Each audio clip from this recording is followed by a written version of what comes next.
உன்னை தேடும் பறவைக்கெல்லாம் சிறகுகள் விரிக்கும் வானம் நீ.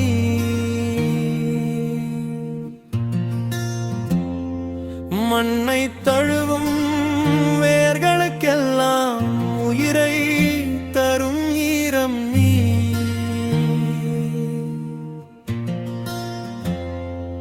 ஆயிரம் தெய்வங்கள் உலகினில் இருக்கலாம், என் அகத்தின் சுடர்